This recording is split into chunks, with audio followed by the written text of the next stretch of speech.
দেখো যাব আর হরিশ্চন্দ্র, আগে আমার দক্ষিণা, তারপর তুমি এখান থেকে যাবে। একই রহস্য বিশ্বামিত্র প্রণাম তব। থাক থাক হরিশ্চন্দ্র, আর তোমাকে ভক্তি দেখাতে হবে না, আগে আমার দক্ষিণা দাও। প্রতিজ্ঞা যখন আমি করেছি নিশ্চয়ই দেব। দেবে, কিন্তু আর কতদিন পরে? বাসি বাসি হয়ে তো দিব্যি সুখে দিন কাটাচ্ছ।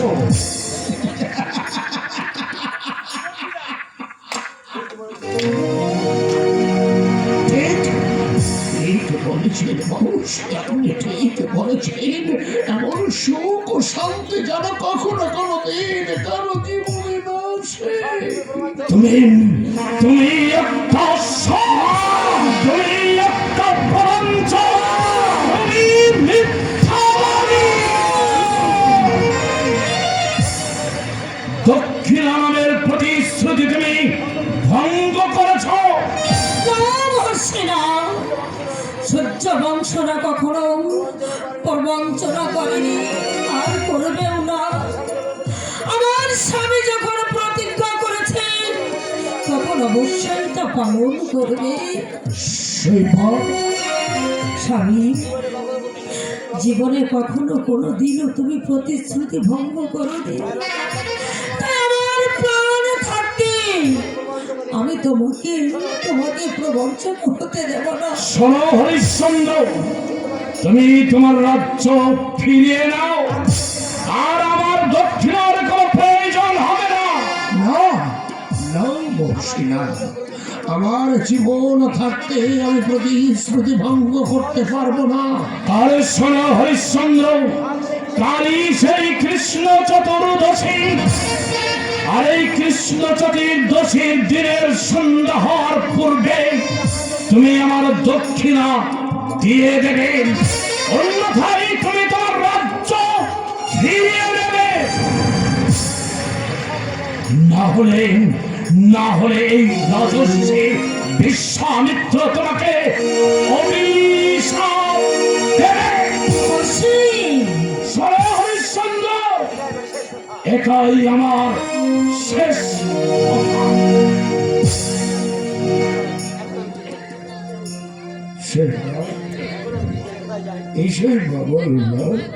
এখন আমি কোথায় যাই, কি করি, কেমন করে কাল সূর্যাস্তের করবে 7 সহস্র স্বর্ণ মুদ্রা।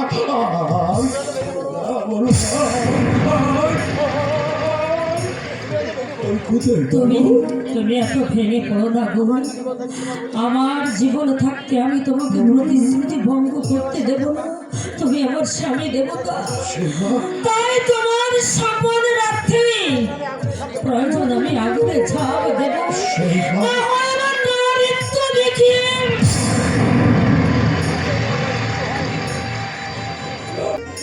তুমি আমার সম্মুখে দাঁড়িয়ে তুমি কথা, ওই কথা শুনবার আগে যেন আমার মৃত্যু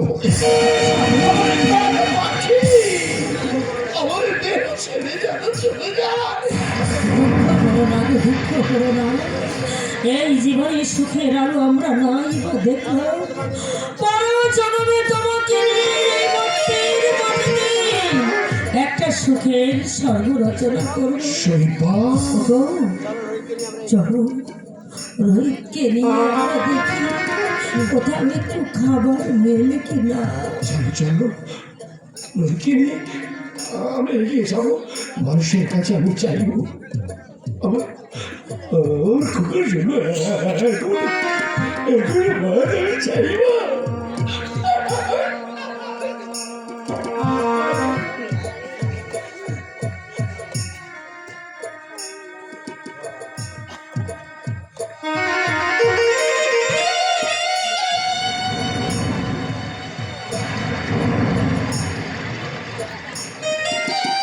আর কত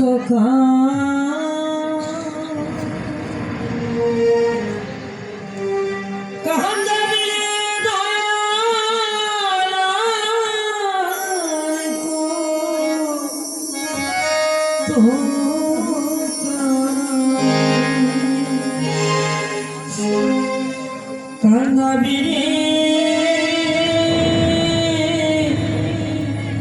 গেল না দুঃখে আর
बहुत भूख लगता है। अरे पर पाँचटा बड़ा पुड़िए তারপর আসতে হলো রে, তাই বহুত রাত হয়ে গেল রে। এখন আর কোথা না বাড়িয়ে খানা দো খানা দো। আমি না কতদিন থেকে বলেছি কানতে লেগে একটা লোক নিয়ে একা একা তো আর বড় কষ্ট হয়ে যায় রে। হ্যাঁ হ্যাঁ তুই ঠিক বলে আছিস, আগামী দিন আগে ওই গঞ্জের হাটে যাইবে। শ্মশানের কাঁদি বহুত কষ্টের আছে, একা একা আর পারে না রে। জানিস লোকে মরাকে যখন নিজ হাতে চিতায় সাজিয়ে দেয়, লেকিন তখন ভাবি এই চিতায় একদিন আমাদের সবাইকে পুরো ছাই হয়ে যেতে হবে। এখানে রাজা বাদশা ভিখারি প্রজা সবাই সমান, সকলের দেহ একদিন এই আগুনে পুড়ে একেবারে ছাপ হয়ে যাবে। তাহলে কেন এত হিংসা, কেন এত মারামারি? এসব কথা ভেবে কি হবে? এই যুগে আবার মানুষ সব লোভী বেঈমান স্বার্থবাদী, কেউ কারো দুঃখ বোঝাক লাগে। এখন এইসব হ্যাঁ তাই চল চল চল খানা দিবি।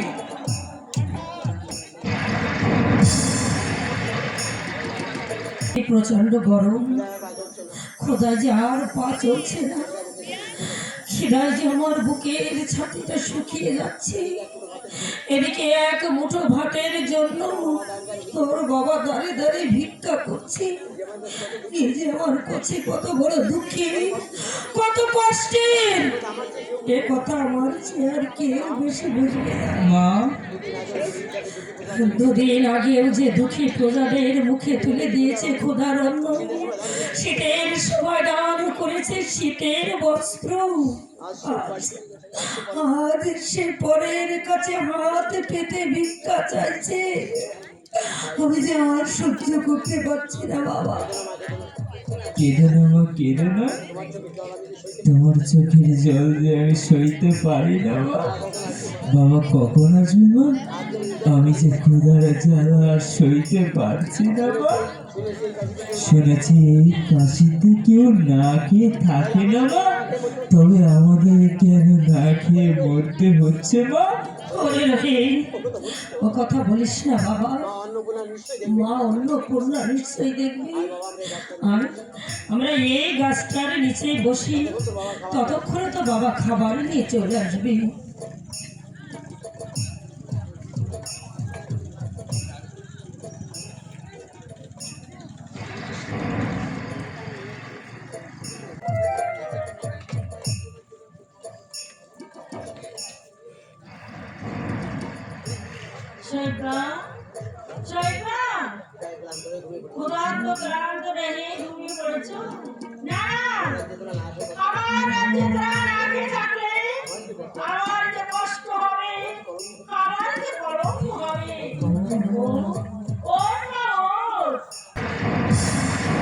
কে কে তুমি মা? ক্ষুধার্ত ক্লান্ত অসহায় ভিখারির দ্বারে তোমাদের জন্য ক্ষুধার প্রসাদ নিয়ে এলাম। কে কে তুমি মা? কোথায় থাকো? আমি আমি ওই মন্দিরে থাকি। বেদনা আমাকে ডেকে ডেকে বললো, নদীর বড় গাছের নিচে মাছের কাছে ঘুমিয়ে পড়েছে। তুমি শীঘ্র করে এই মহৎ প্রসাদ নিয়ে যাও। তাই আমি সঙ্গে সঙ্গে নিয়ে এলাম। তুমি একটি ডাক মা, তোমার দেহ অবশ হয়ে গেছে। হ্যাঁ, আমি এক্ষুনি ডাকছি মা। রোহিত, দেখ বাবা, মা আমাদের জন্য পূজার প্রসাদ নিয়ে এসেছে। ওঠ ওঠ ওঠ। কই, কোথায় প্রসাদ মা? কতদিন আমি মন্দিরের প্রসাদে খাই না মা। এই তো আমার কাছে। তুমি আর তোমার মা পাশাপাশি বসো, আমি নিজ হাতেই তোমাদের প্রসাদ খাইয়ে দেবো।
একটু দাঁড়াও মা।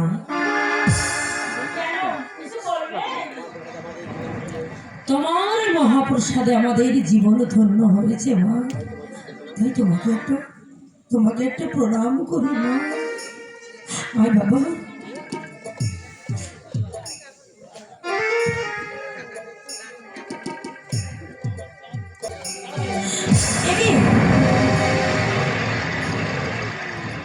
প্রণাম করে ওঠার পূর্বেই অদৃশ্য হয়ে গেল।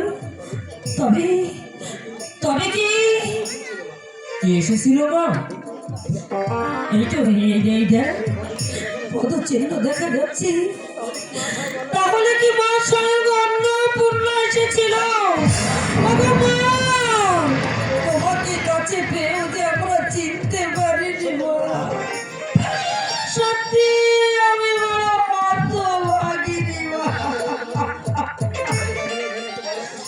এত কাছে পেয়েও তোমাকে আমি ধরে রাখতে পারলাম না মা। বাবা কখন আসবে মা?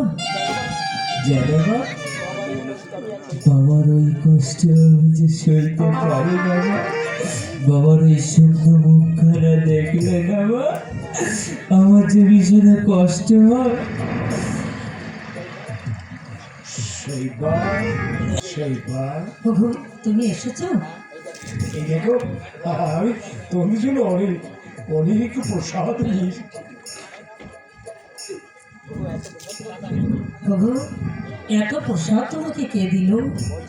বলছি তো অবশ্যই বলবো। আমি আমি হেঁটে চলেছি, কোথায় এক মুঠো অন্ন পাই এই ভাবতে ভাবতে আমি হেঁটে চলেছি। হঠাৎ আমি আমার কর্ণে আমি শুনতে পেলাম দূর থেকে শঙ্খ ঘণ্টা বাজছে। মায়েরা চারিদিকে ধ্বনিতে চারিদিকে যেন আলোকিত হয়ে উঠেছে। আমি চলে গেলাম ওই ধ্বনি শঙ্খের ধ্বনি শুনে আমি দুর্বার গতিতে ছুটে গেলাম। যে দেখলাম এক মন্দির, সেই মন্দিরে পুরোহিত পূজা করছে। তারপর আমি সবার মতো প্রসাদ পাওয়ার আশায় আমিও ছুটে গেলাম সবার মাঝে। পূজাও শেষ হয়ে গেল। একে একে সবাইকে প্রসাদ দিচ্ছে। আমিও গেলাম। আমার অনেক অনেক প্রসাদ দিলে, প্রসাদগুলো নিয়ে আমি তোমাদের কথা ভাবছি। আমি অনেক অনেক প্রসাদ খেতে দেবো এই ভাবতে ভাবতে আমি ছুটে চলেছি।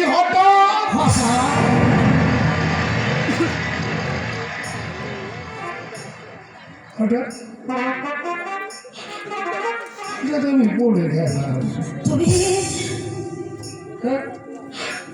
আমি পড়ে গেলাম। আমার হাতের সব প্রসাদ ওই দিঘির জলে বিলীন হয়ে গেল। তারপর আমি আবার ছুটে গেলাম মন্দিরে। আমি মন্দিরে ছুটে গিয়ে দেখলাম মন্দিরের ফটক ততক্ষণ বন্ধ হয়ে গেছে। ব্রাহ্মণ ঠাকুর ফটক বন্ধ করে হয়তো কোথায় না জানি চলে গেছে। তারপর আমি ফিরে আসছি। হঠাৎ কি? হঠাৎ দেখলাম আমার মতো ভক্ত যারা ছিল তারা খেয়ে এটো পাতাগুলো ফেলে রেখে চলে গেছে। আর সেই এটো পাতাগুলো পুকুরে চেটে চেটে খাচ্ছে। তখন আমি দাঁড়িয়ে ভাবলাম, ওরাও তো জীবন ধারণের জন্য মানুষের এটো গ্রহণ করছে। আমরা কতদিন খেতে পাই না, আমরা তো জীবন ধারণের জন্য এক মুঠো ভাত, একখানা পোড়া রুটি তুলে দিতে পারছি না। আমি এগিয়ে গেলাম, কুকুরগুলো সরে গেল। তারপর ওই ভক্তদের একটু প্রসাদ কুকুরে কুড়িয়ে কুড়িয়ে এনেছি। শৈবা, ঘৃণা করো না, ঘৃণা করো না। ওরা যদি মানুষের এটো খেয়ে বাঁচতে পারে, আমরা কেন পারবো না বলো? এসো, আজ এই মহাপ্রসাদ আমরা দিন জমে একসঙ্গে খাবো।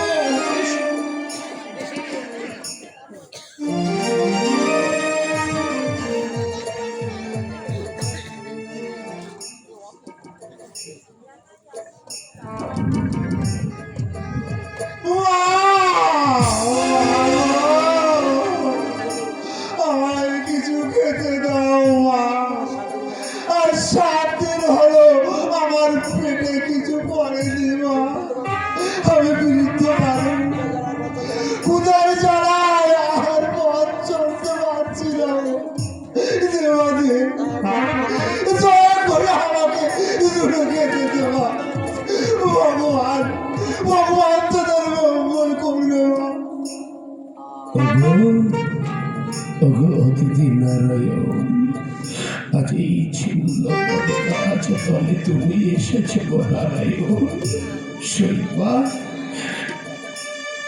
একটু একটু অপেক্ষা করো, আমি যাবো আর আসবো।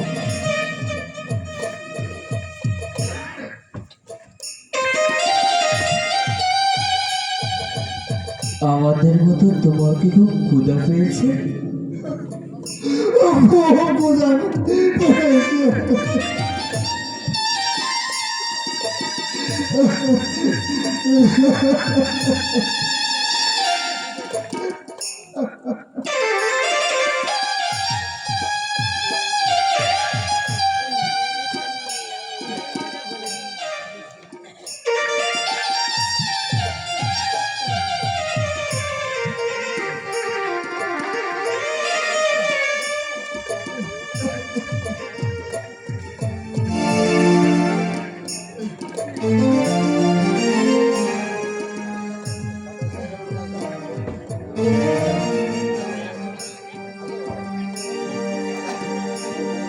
হে ঠাকুর,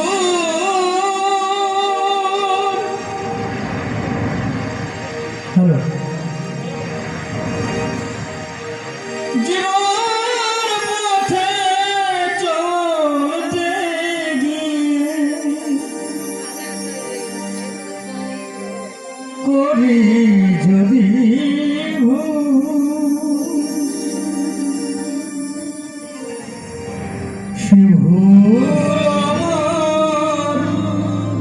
হয় যেন গো তোমার পূজার ফুল। সে ভুল আমার হয় যেন গো তোমার পূজার ফুল। হে ঠাকুর,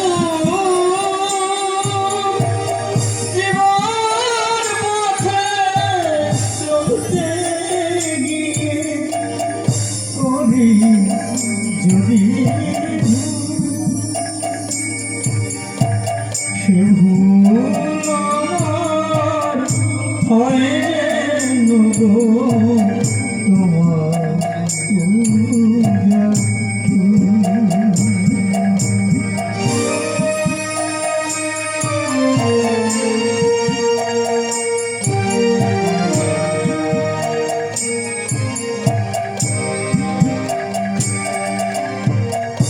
সংসারে দুঃখ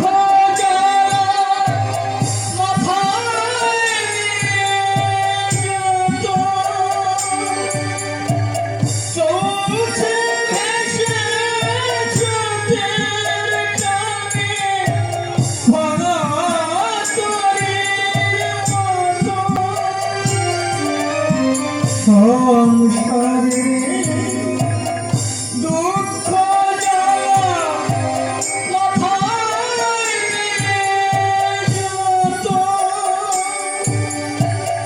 চলছে ভেসে স্রোতের টানে, ভাঙা তরীর মতো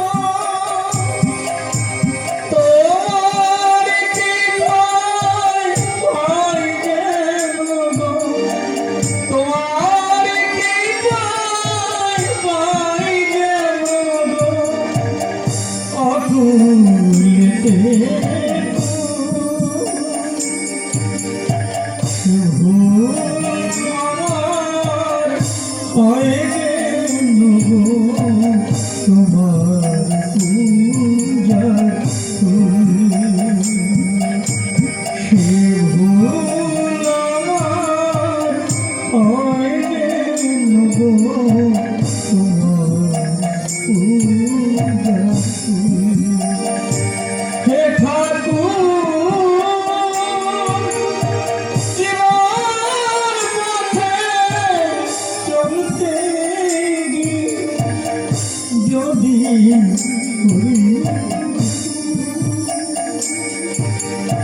সে ভুল আমার হয় যেন গো তোমার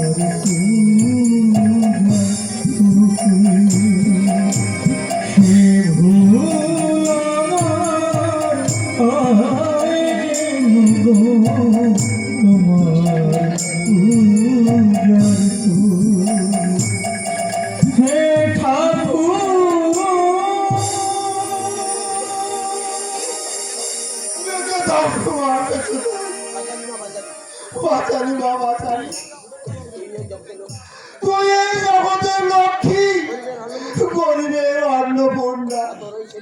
আর তোর ছেলে ও যে মর্তের দেবদূত, দুঃখ কিসের রাজা, যতদিন এই দুনিয়া থাকবে ততদিন তুই দানবীর হয়ে বেঁচে থাকবি। আমরা তো এখন আর রাজা নই, আমরা যে সর্বহারা পথের ভিখারি। ওরে মা, তোদের মতো ফকির যদি দেশের বুকে তুই একটা থাকতো, তাহলে এই রাজ্যটা স্বর্গবাসে পরিণত হতো। আমি তোকে আশীর্বাদ করি, তোর স্মৃতির সিঁদুর হাতের শাখা চির অক্ষয় হোক। ওরে তোর মতো দাতা, আরে ভাগ্যবান দেবদূতের জন্য তোদের হারানো রাজ্য আবার তোরা ফিরে পাবি, পাবি সুখের ঠিকানা, সুখের ঠিকানা, শান্তির ঠিকানা।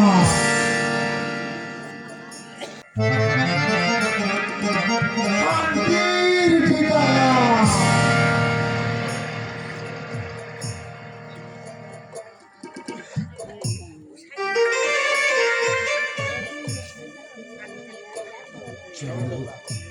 চল শহীদ বাঁচে আর প্রসাদে আমরা তিনজন মিলে ওই মন্দিরে আঙিনায় গিয়ে বসে থাকবো। এই তো আর কিছুক্ষণ পর সূর্য দেবতা আমার চির অন্ধকারের দিকে এগিয়ে যাচ্ছে। কিছুক্ষণ পর গোটা পৃথিবীটা অন্ধকার হয়ে যাবে, আর যখনই সন্ধ্যার আরতি শুরু হবে ওই মন্দিরে আবার অনেক অনেক প্রসাদ আয়োজন হবে। ওখানে বসে তুমি আমি রবি একসঙ্গে বসে আমরা প্রসাদ নেব।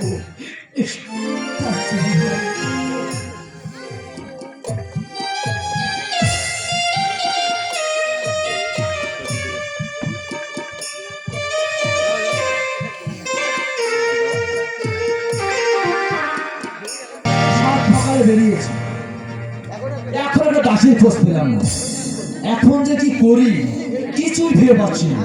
আজ যদি দাসী না এনে বাড়ি ফিরি তাহলে ব্রাহ্মণের এই ঝাঁটার বাড়ির আর মাছ নাই।